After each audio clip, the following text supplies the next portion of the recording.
America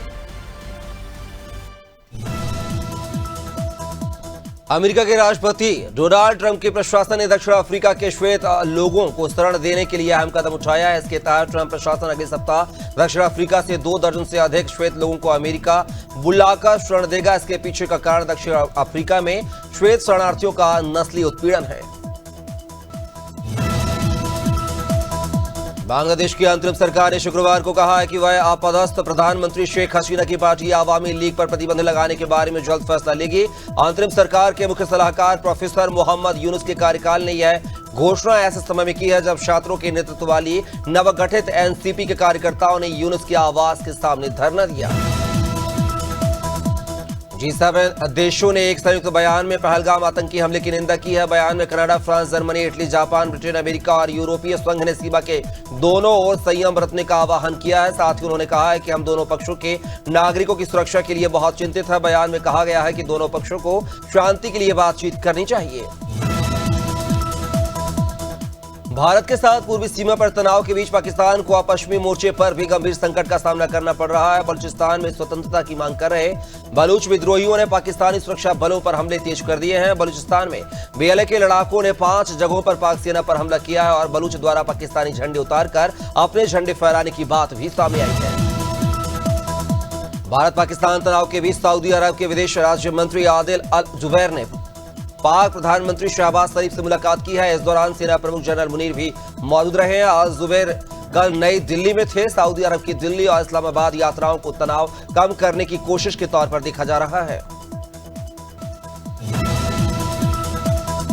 Bharat Pakistan सीमा पर हालात एक बार फिर तनावपूर्ण हो गया। पाकिस्तान की ओर से सीज फायर उल्लंघन का ताजा मामला सामने आया है। बॉर्डर क्षेत्रों में पाकिस्तानी ड्रोन्स देखे गए हैं जिसे सेना ने मार गिराया है। सुरक्षा की दृष्टि से कई जगह ब्लैकआउट कर दिया गया है। इस बीच गुजरात के कच्छ समेत कई जगहों में भी सतर्कता बढ़ा दी गई है और ब्लैक आउट घोषित किया गया है। भारत पाकिस्तान के बीच हालात बेहद तनावपूर्ण हो गए हैं। प्रधानमंत्री आवास पर हाई लेवल मीटिंग खत्म हो गई है। इस बैठक में विदेश मंत्री एस जयशंकर, एनएसए अजीत डोभाल और विदेश सचिव विक्रम मिस्री और तीनों सेनाध्यक्ष मौजूद रहे हैं। 2 घंटे तक चली इस बैठक में पाकिस्तान को करारा जवाब देने की रणनीति तैयार की गई है।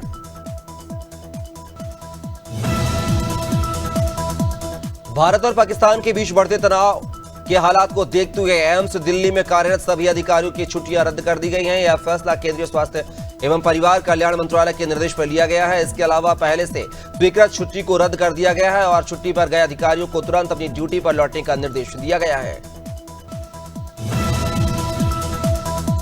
भारत और पाकिस्तान के बीच बढ़ते तनाव को देखते हुए दिल्ली एयरपोर्ट पर घरेलू और अंतर्राष्ट्रीय उड़ानें रद्द कर दी गई हैं। सूत्रों के मुताबिक शुक्रवार को विभिन्न एयरलाइनों ने दिल्ली हवाई अड्डे से जाने वाली 138 उड़ानें रद्द कर दी हैं। हवाई अड्डों पर भी सुरक्षा बढ़ा दी गई है। ऑपरेशन सिंदूर के मद्देनजर देश के लगभग 27 हवाई अड्डे बंद हैं।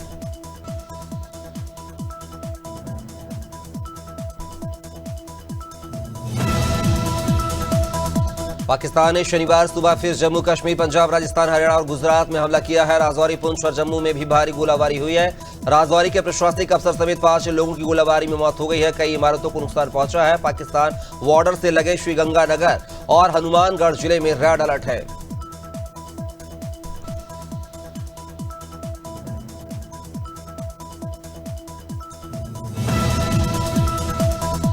अमरोहा में परिवहन विभाग ने डग्गामार बसों के खिलाफ बड़ी कार्रवाई की है। बता दें कि प्रवर्तन अधिकारी महेश चंद्र शर्मा के नेतृत्व में विशेष चेकिंग अभियान चलाया जा रहा है। तभी विभाग ने अवैध रूप से चल रही 6 बसों को सीज किया है। महेश चंद्र शर्मा ने बताया है कि इससे पहले भी 30 डग्गामार बसों को सीज किया जा चुका है।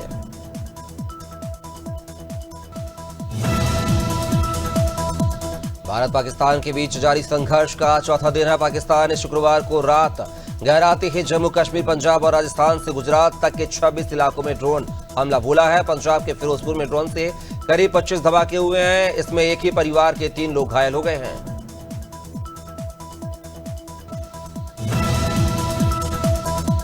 ऑपरेशन सिंदूर के बाद सोशल मीडिया पर गलत और भ्रामक जानकारी फैलाने के मामलों को देखते हुए शिवपुरी कलेक्टर रविंद्र कुमार चौधरी ने कड़ा कदम उठाया है। धारा 163 के तहत आदेश जारी कर किसी भी आपत्तिजनक, सांप्रदायिक या भ्रामक पोस्ट को शेयर, फॉरवर्ड या लाइक करने पर सख्त रोक लगाई गई है। आदेश का उल्लंघन करने वालों पर सख्त कार्रवाई की चेतावनी दी गई है। भारत पाकिस्तान के बीच तनाव बढ़ने के बाद बुलंदशहर के खुर्जा जंक्शन पर सुरक्षा कड़ी कर दी गई है। आरपीएफ, जीआरपी और स्थानीय पुलिस तैनात की गई है। बता दें कि दिल्ली लखनऊ रेल मार्ग पर यह अहम स्टेशन है, जहां सर्जिकल स्ट्राइक के बाद सतर्कता बढ़ी है। स्टेशन और ट्रेनों में चेकिंग अभियान जारी है।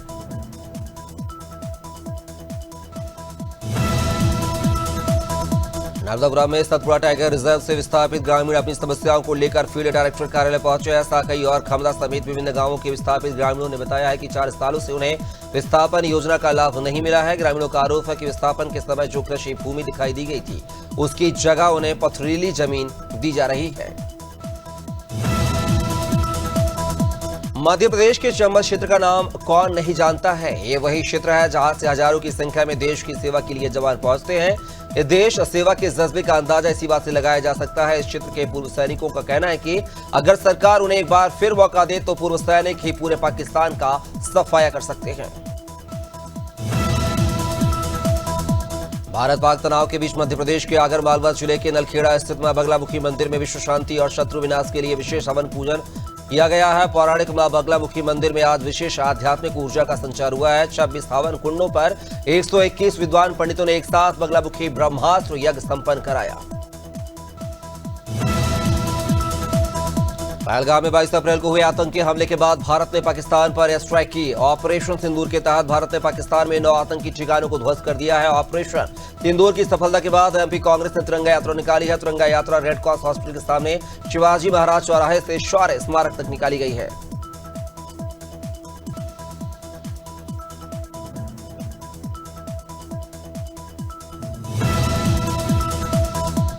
ऑपरेशन सिंदूर को लेकर इंडो नेपाल बॉर्डर पर बसे बहराइच जिले में जश्न का माहौल है। नागरिक पाकिस्तान के खिलाफ भारतीय सशस्त्र बलों की कार्रवाई की सराहना कर रहे हैं। हमारे सहयोगी जो है ने जानकारी भी ली है। सुरक्षा व्यवस्था के पुख्ता इंतजाम किए गए हैं, जिसको लेकर लोगों में खुशियां। वहीं पुलिस और जवानों का कहना है कि चप्पे चप्पे पर जो है निगरानी की जा रही है, सतर्कता बरती जा रही है। मुख्यमंत्री पुष्कर सिंह धामी ने सचिवालय में पलायन निवारण आयोग की समीक्षा बैठक की है। इस बैठक में सीएम धामी ने कहा है कि राज्य में रिवर्स पलायन कर चुके लोगों के अनुभवों को साझा करने के लिए एक उपयुक्त प्लेटफॉर्म उपलब्ध कराया जाएगा। इसका उद्देश्य है कि अन्य लोग भी इन सफलताओं से प्रेरित होकर स्वरोजगार की दिशा में कदम बढ़ाएं और पलायन न करें। भारत पाकिस्तान तनाव के बीच उत्तराखंड के मुख्यमंत्री पुष्कर सिंह धामी ने राज्य के उच्च अधिकारियों के साथ बैठक की है। सीएम ने अधिकारियों को हर परिस्थिति के लिए पूरी तरह से तैयार रहने और सीमावर्ती क्षेत्रों में विशेष सतर्कता बरतने के निर्देश दिए हैं और सीमावर्ती क्षेत्रों में तैनात प्रशासनिक इकाइयों को चौकसी बढ़ाने के लिए कहा है। सड़क को आमतौर पर किसी देश के आर्थिक और सामाजिक विकास का मुख्य आधार माना जाता है। सड़कें आवागमन, परिवहन और व्यापार को सुगम बनाती हैं, लेकिन कोरबा जिला मुख्यालय से महज करीब 10 किलोमीटर दूर कोरबा चापा मुख्य मार्ग पर धूल के गुब्बार उड़ रहे हैं। इस धूल के कारण भिलाई खुर्द के लोगों को कई प्रकार की परेशानियों का सामना करना पड़ रहा है। भोपाल में बीजेपी के प्रदेश अध्यक्ष वी डी शर्मा का बयान सामने आया है। उन्होंने कहा है कि मां भारती की आरती की है, संकल्प भी लिया है। जो सीमाओं पर लगातार हमारी सेना भारत मां की रक्षा के लिए खड़ी है, उनका मनोबल, उनकी ताकत दोगुनी हो। वो पाकिस्तान में घुस करके सिंदूर का बदला ले रहे हैं। साथ ही उन्होंने कहा है कि मोदी है तो मुमकिन है। जबलपुर में 18 साल की युवती की चाकू गोदकर हत्या कर दी गई है। मामला गढ़ा थाना इलाके के देवताल पहाड़ी का है। बता दें कि युवती छतरपुर की रहने वाली थी और वो अपने परिवार के साथ मजदूरी करने जबलपुर आई थी। वहीं परिजन ने बताया है कि युवती टहलने के लिए निकली थी, लेकिन 1.5 घंटे बाद युवती का शव देवताल गार्डन क्षेत्र में मिला है। फिलहाल पुलिस मामले की जांच कर रही है। मध्य प्रदेश के अमरवाड़ा में दर्दनाक सड़क हादसा हुआ है। चौराई रोड पर 2 बाइकों की आमने सामने टक्कर में 5 लोगों की मौत हो गई है, जबकि एक युवक गंभीर रूप से घायल हो गया। हादसे के बाद परिजनों ने इलाज में लापरवाही का आरोप बरतते हुए अमरवाड़ा अस्पताल में जमकर हंगामा किया। प्रशासनिक अधिकारी मौके पर पहुंचे और परिजनों को शांत कराया।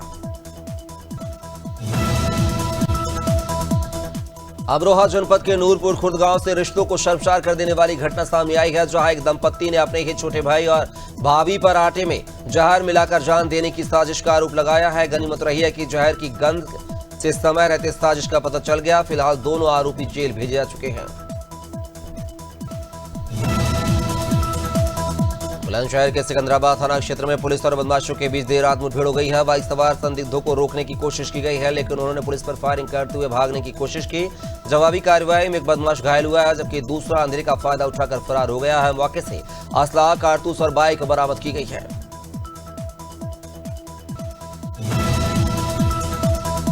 लखीमपुर के निर्मल नगर में बीती रात एक युवक की गोली मारकर हत्या कर दी गई है। मृतक गोलू की लव मैरिज को लेकर लड़की पक्ष पर हत्या करवाने का आरोप है। घटना के बाद मौके पर पहुंची पुलिस और परिजनों के बीच कहासुनी भी हुई है। एसपी संकल्प शर्मा ने घटनास्थल का निरीक्षण किया है। पुलिस जांच में जुटी है और जल्द ही खुलासा होने का दावा किया जा रहा है।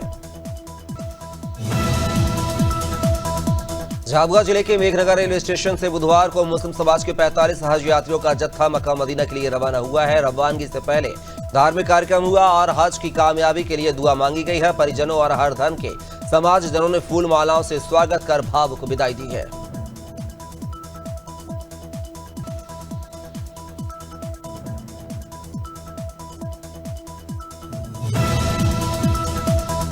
रायपुर रेलवे स्टेशन पर यात्रियों की सुरक्षा और सुविधा के लिए आज एक सघन टिकट चेकिंग और निगरानी अभियान चलाया गया है। वरिष्ठ मंडल वाणिज्य प्रबंधक अवधेश कुमार त्रिवेदी के नेतृत्व में इस अभियान में 25,940 रुपए का राजस्व प्राप्त हुआ है। फ्रंटलाइन स्टाफ, जीटी, रेलवे सुरक्षा बल सहित पूरी टीम ने प्लेटफॉर्म पर सुरक्षा और व्यवस्था का गहन निरीक्षण किया।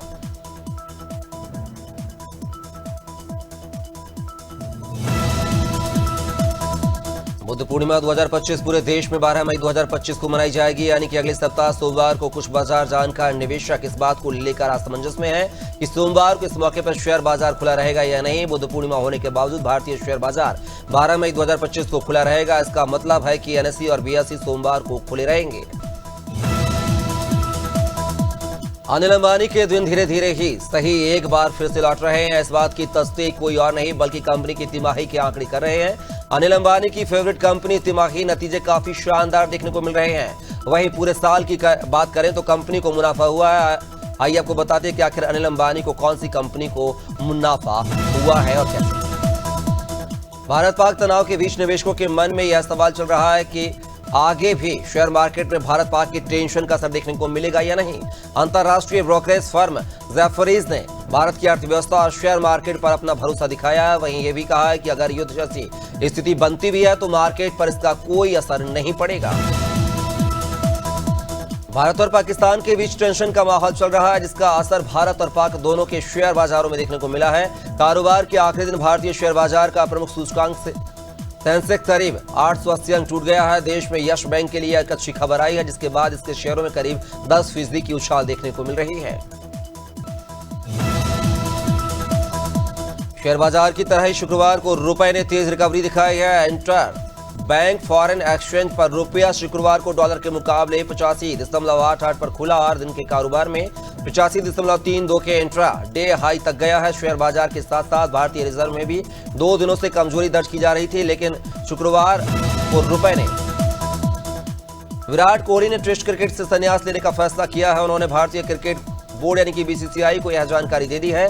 हालांकि बीसीसीआई ने उन्हें अपने एक फैसले पर विचार करने के लिए कहा है। इससे पहले गुरुवार को रोहित शर्मा ने सोशल मीडिया पोस्ट के जरिए टेस्ट क्रिकेट से संन्यास लेने का ऐलान किया था।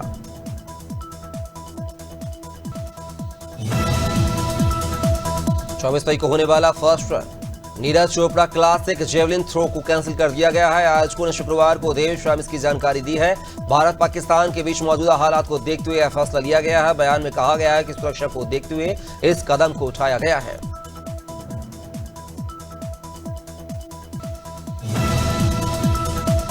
भारत के पश्चिमी सीमा पर बढ़ते तनाव को देखते हुए इंडियन प्रीमियर लीग को अस्थायी रूप से एक सप्ताह के लिए स्थगित कर दिया गया है। इस बीच दिल्ली कैपिटल्स और पंजाब किंग्स के खिलाड़ियों को धर्मशाला से सुरक्षित दिल्ली पहुंचाया गया है। बीसीसीआई ने भारतीय रेलवे के साथ मिलकर इन टीमों के खिलाड़ियों को निकालने के लिए विशेष इंतजाम किए थे।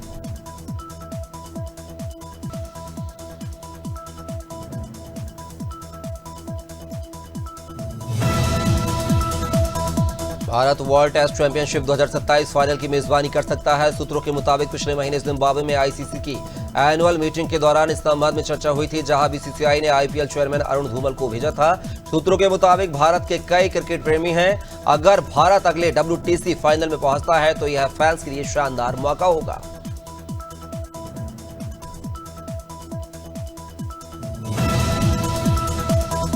भारतीय ओपनर यशस्वी जायसवाल ने डोमेस्टिक क्रिकेट में अपने गोवा से खेलने के फैसले पर यू टर्न ले लिया है। 23 साल के ओपनर ने मुंबई क्रिकेट एसोसिएशन से अपने एनओसी को वापस लेने की अपील की थी। जायसवाल ने एमसीए को एक मेल किया और उसमें लिखा है कि मैं आपसे निवेदन करता हूं कि मेरे द्वारा ली गई एनओसी को वापस लेने पर विचार करें।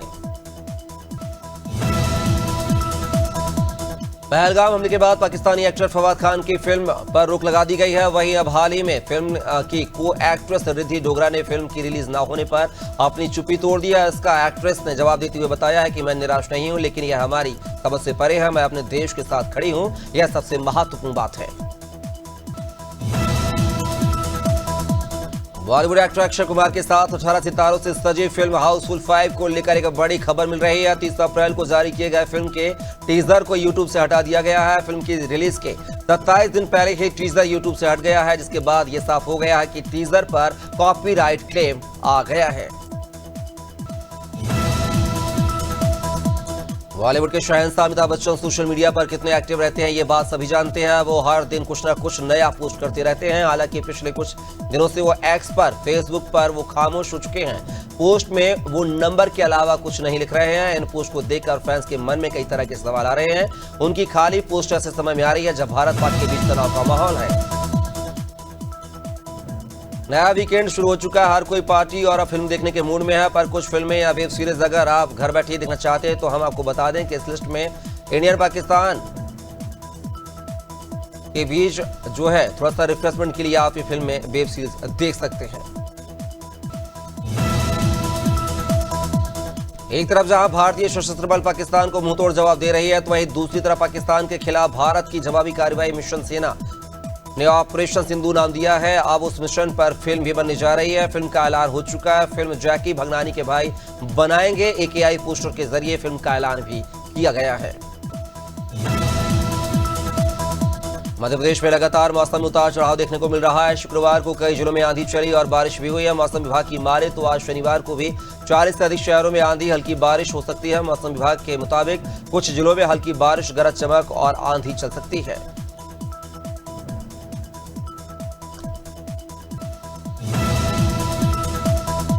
उत्तर प्रदेश में एक बार फिर आफत की आग बरसने वाली है। यूपी के सभी जिले आने वाले 24 घंटे के बाद ग्रीन जोन में पहुंच जाएंगे। उसके बाद सूर्य की तेज किरणें गर्मी का एहसास कराएंगी।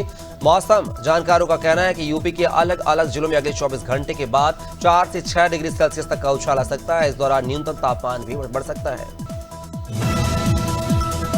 शुक्रवार को पंजाब के कई जिलों में हल्की बारिश हुई है, जिससे लोगों को काफी गर्मी से राहत मिलेगी।